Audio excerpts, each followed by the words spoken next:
We have come to our main event of the evening. That beloved, heroic figure that has been kept down by evil manipulations in the past is now going to triumph against the odds. Of course, we're talking about John Cena, who for the past 8 months has been telling the people, go piss up a rope, how horrible they are, how pathetic their lives are. But he said he was sorry. Cody came out and got the normal pop. But when Cena came out, they went batshit. What'd you think of the Dusty audio? Well, I must have missed that part. They played that's another bad side effect of not having proper fast forward capabilities on this goddamn Peacock, because I couldn't watch it on real television on pay-per-view. What did they do with Dusty? Well, again, you could have watched it live on Peacock and seen it, but no, I couldn't have, because then I would have seen every single one of the commercials that I was able to fast forward through. That's when you get up. I couldn't see what I was fast forwarding. That's when I go outside and smoke a joint. That's when I go to the bathroom. That's when I go grab something from the kitchen. Goddamn, I could have a goddamn kidney infection. I wouldn't have to piss that much. You have to look at them as helpful breaks. They are there to help you, the viewer, do other things. You're 20 years younger than I am. I'm running out of fucking time. I'm being more goddamn judicious with everything these days. Well, they had audio. If I can save 15 minutes here and there. Well, before Cody's music played, they had audio of Dusty, seemingly of Dusty. And I was told that his daughter denied that it's AI. So that means at some point, Dusty recorded some sort of audio that sounded like he was talking to Cody about, like, go get him. I believe in you. I love you. Go get him. So they used that audio, and then they went to Cody coming out there. I think they needed to do everything they could to get everyone to cheer him, and it still didn't work. Okay, well, see, that's why I missed it then, because I was trying to bridge the 15 minutes between the previous match and the start of this one, and I picked it up with Cody coming to the ring. Because I had no frame of reference, I just landed there. But nevertheless, the point was, he got a nice pop and etc. But when Cena's music played, they went batshit. And then he came out and did the old John Cena entrance, fired up. And fired up and ready to go. And he asked the cameraman, you got one more run left in you? Whatever your name is, Chauncey? I don't know what the fuck. And the people cheered when he ran to the ring instead of doing the slow walk he's been doing. And they were standing up. And on the introduction, Cody got cheers, but he also got boos, and Cena got big cheers and Cena chants.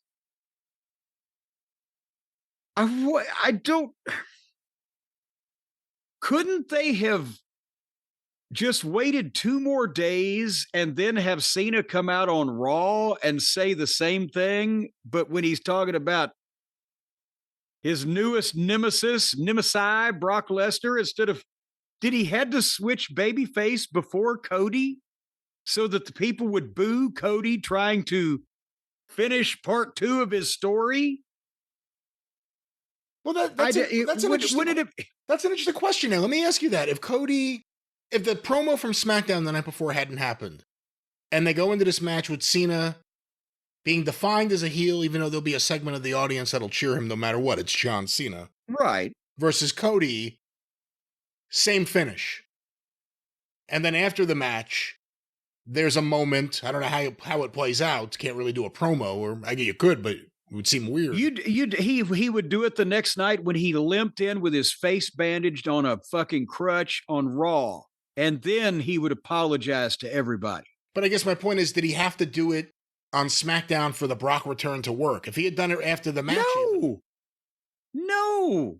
Because again, it's moments that they're booking for anyway. So if fucking Cody had won the belt and vanquished the guy that kicked him in the balls and then left, the people would have still been saying, thank you, Cena, because it's his last time. And maybe then you could see on John Cena's expressive face that he started to have the Grinch moment where his heart grew 3 sizes that day. And just as he's looking up through the the sweat and the tears and showing the effect of this match, but he hears the people that they still, after all he's said and done, they still feel for him, and he starts to brighten up. And then fucking Brock Lesnar's music hits, and then Brock comes down and bites his fucking jugular vein. And then he comes out and he says, after all I've done on Raw, after all I've done and all I've fucking said, and you still wanted to thank me. And then this fucking guy comes out, well, fuck him. And there you go. I don't know what the fuck's going on here. Why Cody just had to get shit on by everybody for the past 6 months. But anyway, they had this again. I was loving it till I didn't. Because, okay, this is a street fight. Even with the fucking strange thing of Cena's turned babyface or whatever, it's a street fight between two of the top guys in the company, previous generation, present generation. They're smart, they can work, and they've got the ability to use smoke and mirrors maybe to keep up or keep away from maybe some of John's weaknesses as he's 50 years old. So I got that. I don't know why it has to be a street fight after Cena turned babyface, but nevertheless, they start fighting. And despite that they switched John so there was no reason to want to see him bleed or have a street fight, again, I wouldn't have had a problem with this if they hadn't gimmicked up everything else on the card with tables and chairs and kendo sticks, even the girls. Braun Solomon tweeted, I wish I had it in front of me, I'd read it verbatim, but basically commenting on the insanity of knowing that your main event at a pay-per-view of this magnitude is a street fight and allowing the undercard that went on is just ridiculous. But the more that it went on, they were having a good match. Even though Cody was getting heat on Cena without cheating, Cena was fighting from underneath. Cody was getting 2 counts. Cody worked his ass off.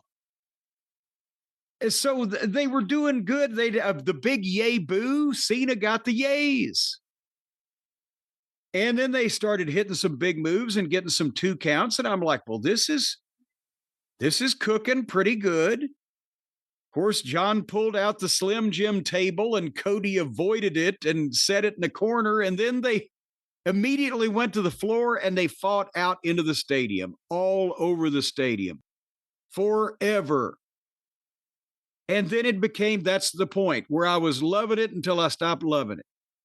Then it turned into a professionally produced AEW match with real stars, where they're just out in the building walk fighting.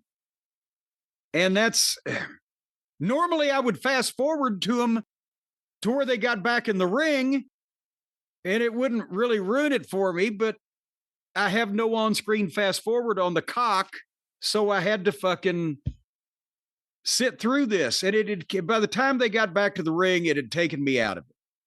And especially when they came up on the elevator through the stage with Cena with Cody over his fucking shoulders. So now I just wanted it to be over. And by the way, to be honest, since it went 40 minutes bell to bell, it was about time for it to be over. But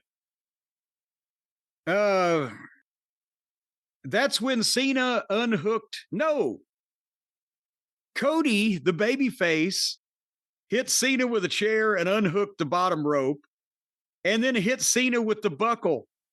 He's hitting him with the turnbuckle, and the people booed him. And Cena struggled up, and Cody hit him again with it. And Cody's, the look on his face, I don't want to do this. Just stay down. I won't have to. Don't do it. You goddamn babyface. This fucking guy's groveling in front of you. Now you're beating up a senior citizen. He went for a third time, and Cena got to fucking STF and wrapped the rope kind of around Cody, and Cody reversed it and hit 3 crossroads and got a 2 count on Cena. And Cena kicked out to huge cheers. And what in the name of God are they doing here? And at first, again, the first part of the match, Cody was really waltzing Cena across Texas and Cena was fighting from underneath. I thought, okay, they're showing that Cody's the new generation. He's 20 years younger, whatever the case, that's with it. But now fucking he's hitting him over and over with his finishes. Cena's kicking out. Cody got the title belt and brought it in the ring and swung that at him. And Cena ducked and gave him 2 AAs, grabbed the belt and tossed it aside to make sure that everybody knew that he was more fucking filled with moral fiber than Cody. And he hit the AA off the top rope and cover 2 count. And then Cena pulled out another Slim Jim table and set it up and got Cody up on the top, but Cody slipped it and jerked Cena off. And they said it was a Cody cutter, but it was, here, let's jump through this table. And they both went through it. And then he hit one crossroads, 1, 2, 3.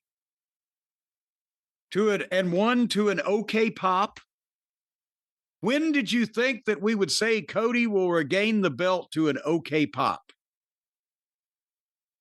In AEW. No, they've done a lot to damage Cody this last year. I mean, when Punk beat Gunther, the place came down. And this is the more important belt. And Cody beat fucking the guy that fucked him for it to win it back. And they were like, oh, okay. And like I said earlier, Cody becomes an afterthought here. He leaves, gives Cena the attention in the ring because he just turned babyface 2 days before this. So he forgave everything bad that happened. He had to teach John Cena a lesson. And then the story goes on from there. Yeah, I like the way that they shook hands and drank beer with each other. And then, but Cody said, but on Sunday now, I'm going to have to hit you repeatedly over and over with that turnbuckle. So anyway, it's inexplicable why that they allowed the undercard to be. The writers don't know the difference, but one would expect the actual wrestling veterans to have said, fuck you. But it was just every match was just tables and garbage and blah. And then Cena gave Cody the belt. They had an emotional hug. They blew off the pyro. Cody left. Cena's getting the thank you, Cena. And the music plays, and here comes Brock Lesnar. And Michael Cole went, holy shit. Michael Cole did do they even put a camera on him and showed it on Twitter it was like he had seen the second coming of goddamn woolly mammoth, that he never dreamed that Brock Lesnar would be there. And the crowd went absolutely batshit because it's another star and this time it's not like, oh, golly, Seth's back. We thought he was going to be gone for months. We haven't seen him since last month. They haven't seen this guy in fucking 3 or 4 years. So they went batshit. And he came down and Cena just stared at him. And he got in the ring and just picked John Cena up and gave him an F5. And then Cena laid there and Brock stood there, and off the air we went.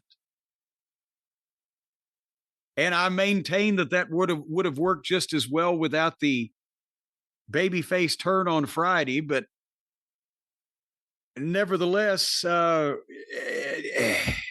they've got a lot of names and a lot of stars, and they can just keep sending people out to do shit and break a table. But at some point, they might actually have to start making the matches important again. Just a thought for something for the future. No one predicted Brock coming back. Obviously, with Rollins, there was a segment of the fan base that thought there was a chance he could cash in, or there would be some kind of cash in with Heyman or Braun, something. No one was saying, and I bet Brock Lesnar will be there. So it was a big surprise. Michael Cole may have been surprised. What do you think of Lesnar returning? Some fans have been upset about it because of his inclusion in the Janelle Grant accusations against Vince McMahon.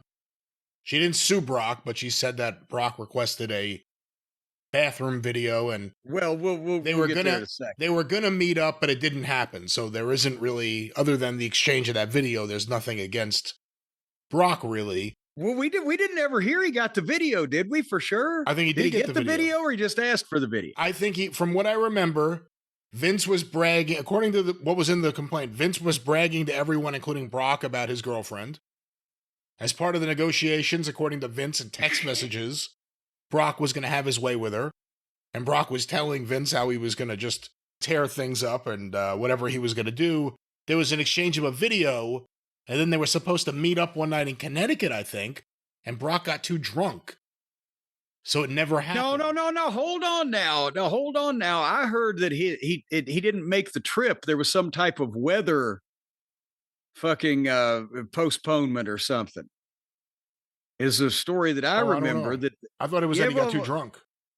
I didn't remember here. I don't know if Brock gets drunk. Unless he's drunk on that unpasteurized cow milk. I'm sure he can get drunk. But no, I'm not. I'm sure he can. I don't know whether he, but point being, first of all, let's say this. They just had the chief content officer, Triple H, standing in the White House next to the most reprehensible, repugnant, slimiest human being on the face of the planet. That's a 34-time convicted felon and a adjudicated sexual abuser, and everybody knows what all of his many faults are. So they don't care. Number one, they don't. And number two, not that I'm a fan of Brock Lesnar as a person. I'm a fan of him as a box office attraction and as one of the biggest stars in the business. But as a person, I'm sure I haven't seen him in decades. I'm sure he's just as Trumpy as the fucking rest of them. So I could give a shit. But I will defend him in that, no, he's not been accused of doing anything wrong in terms of illegality besides humoring his fucking weirdo boss and asking for a piss tape. And I'll take asking for a piss tape over 34 convicted felonies anytime. So Brock Lesnar is not nearly even on the radar list of the reprehensible people that they deal with in the TKO, WWE, UFC fucking whole environment there. Well, it's not about them. Everybody just needs to get off that. It's not about them bringing him back. It's about the reaction, pushback. Again, I was surprised how many people on social media, and it is just social media, were seemingly very upset about him being brought back while the Janelle Grant lawsuit was still ongoing. Well, yeah, and it's going to be ongoing for years. Of what the fuck that's the thing. In my estimation, Brock was humoring his weirdo fucking boss, because we haven't heard any texts from Brock. We haven't said, you don't hear from Brock. As I said, Brock would rather be on his fucking farm in Saskatoon or wherever with Sable and his cows and pigs and horses or whatever. You don't hear about Brock jetting off to Monaco and going to Epstein's Island and spending nights partying in Las Vegas and being out with Conor McGregor. He's a goddamn throwback to the caveman. He lives in the woods. So I'm sure, yes, with Vince, you heard Vince's texts. We heard all of those descriptions. I'm sure Vince is there. Oh, yeah, Brock, she'll do anything. Well, ever send me a piss tape. He's humoring the old fart. Laurinaitis, I can buy as being enough of a toady and a sycophant and a stooge that he'll jump in with both feet in Vince's various proclivities. But I think trying to imagine Brock being on the scene when Vince's 80-year-old tallywhacker would come out, I ain't getting that fucking picture. No, it wasn't. It wasn't that. It was that Vince was trafficking her. Well, no, tried to Brock. That's the accusation. Yes, but the point is, the road was closed for the traffic. Brock didn't actually take that road. He didn't go down that Hershey Highway. Vince, rightfully enough, is accused of trying to traffic her. But Brock Lesnar didn't hop on board the tramp train there. So he didn't do anything. And they've said he didn't do anything. So my point is, I think they're all assholes, but you can't just say we're not going to use Brock Lesnar forever because the creepy guy that used to own this company said, "Hey, Brock, you want to fuck her?" Sure, Vince. Yeah. And $5 million a match, and I'll fuck her. But I want the $5 million a match more. If it wasn't like that was going to make a significant difference in Brock's, whether he was going to re-up his contract or not, it was Vince's fucking kinks that whether that made more, it was more important to Vince than it was to Brock, for fuck's sake. I don't. Now, if Sable had suddenly reported that Brock was making multiple trips to the New York metropolitan area for no apparent good reason, then we'd have reason to believe something was going on. But no, Hey, listen, I'm sorry. If Sable came out and said he was making regular trips to the barn, we may have reason to be concerned. Well, and you know what? If the headlines came out that Brock Lesnar was accused of fornicating with his farm cows, I would put more stock in that than I would that he was actively engaging in all these other things with Vince McMahon and his illegal paralegal or whatever. It's just ridiculous. We don't know. Vince was trying to push that on everybody. We don't know what we don't know, but what I want to ask you is if you're going to bring Brock back, if you're going to bring Brock back, do you think this is the appropriate way to do it for Cena, who's leaving in a few months? Or should Brock have been used for someone who's active on the roster who could use a Brock Lesnar to help them get past a certain point or something? Any issue with the way he's brought back who he's going to be working with? Well, no, but is this Cena's last match or just last big match? Or because he's done in December Survivor Series, then he does something on TV? I don't know. John Cena has already put Cody over, such as it was. But I don't think John needs to put anybody else over on the way out, especially if he's now a babyface. But by the same token, they may have tied something in where maybe they just got Brock to come back once to give Cena the proper farewell. He beats Brock Lesnar and there he rides off in the sunset. Or does John want to contribute to a different layer of something where Brock beats him in his last big match, but he gets another match to win, but then Cody has to come and beat Brock. I don't know how long they got Brock for, how many matches or whatever. See, again, he's the guy who ended the streak, and a lot of people at the time had a problem with him being the specific guy to do it, who was basically a part-timer. He was in semi-regularly. It's the same thing here, him and Cena. He's doing something as two part-time guys. Unless Brock's full-time, which I doubt. Well, almost everybody's part-time now. Because they only do this part-time. That's true. But, I mean, it's for big matches. Is it going to be Saudi Arabia or WrestleMania or Royal Rumble or Survivor Series? Have they got a one-match deal, two-match deal, three-match deal, whatever? I don't have any problem with him coming out and laying out John Cena, and he needs to be a heel. Because they got more baby faces now than they used to. But we got to see where this goes to determine who gets the benefit out of it. In the end, somebody else besides John Cena or Brock Lesnar needs to benefit. Somebody that's going to be there ongoing. But how do they get there? That's what I don't know. But for all the people upset, no. If they brought John Laurinaitis back, who has been named, yes, he participated in this. He went along with it. He tried to cover it up. Blah, blah, blah. Well, then there's a problem. But they deal with a lot more unsavory people on a regular basis than Brock Lesnar, who asked for a P-tape to fucking placate his goddamn horny boss. Possibly. We think. Maybe. Who knows? Sounds like it to me. Back to the match. One last thing. You compared it to AEW, and that was a thought I had. It wasn't even from the fight walking around. It was from the big move after big move after big move, and everyone kicking out. I know that's the thing nowadays. You want that reaction from the fans where you think this really has to be the end, but it isn't. So you get the pop and you continue. I thought it was too much here. I thought it was way too much. Well, when you convince people it has to be the end over and over and it isn't, then pretty soon, for a lot of people, they just quit believing anything's the end. And then there has to be a balancing act. You can't not ever do anything shocking, and you can't do things shocking so often that nothing shocks anybody. There has to be something in the middle, and I've seen enough furniture to last me a lifetime. I've seen enough multiple person matches and no disqualification bullshit to last a lifetime.